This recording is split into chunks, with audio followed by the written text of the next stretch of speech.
మాకు ఒక పాత బిల్డింగ్ ఉండేది.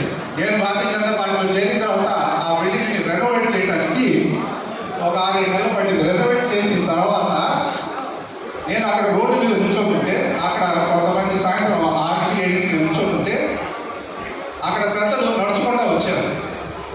వచ్చి నాకు నమస్కారం పెట్టి చాలా థ్యాంక్ యూ అని చెప్పారు.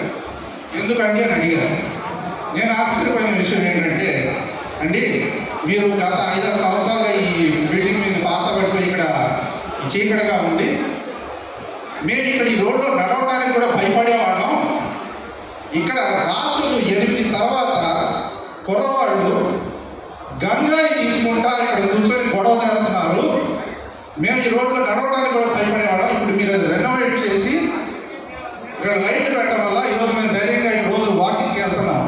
అంటే రాష్ట్రం ఏ స్థాయికి దిగజారిపోయిందో, గుంటూరు లాంటి ప్రాంతంలో గంజాయి తీసుకుంటారు పిల్లలంటే ఎటువంటి స్థాయికి దిగజారిపోయిందో మీరందరూ గమనించాలి. కాబట్టి ఎట్టి పరిస్థితుల్లో ఈ కూటమిని మనం అందరం బలపరుస్తూ మన మద్దతు తెలియజేస్తూ మీ ఓటు ద్వారా గుర్తుపెట్టుకోండి,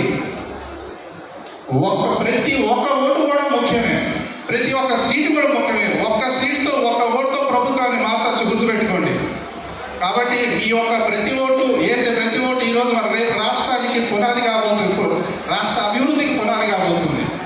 కాబట్టి ఈ సభాముఖంగా మీ అందరినీ మరొకసారి ప్రాధాన్యపడుతూ తప్పనిసరిగా కూటమికి మీ మద్దతు తెలియచేయండి. నజీర్ గారికి, అలాగే పెమసాని చంద్రశేఖర్ గారికి, అలాగే వెస్ట్లో మాధవి గారికి కూడా మీ సపోర్ట్, నా సపోర్ట్ పర్సనల్గా ఉంది. మీరు కూడా సపోర్ట్ చేస్తూ ఓటు వేసి గెలిపించవచ్చు.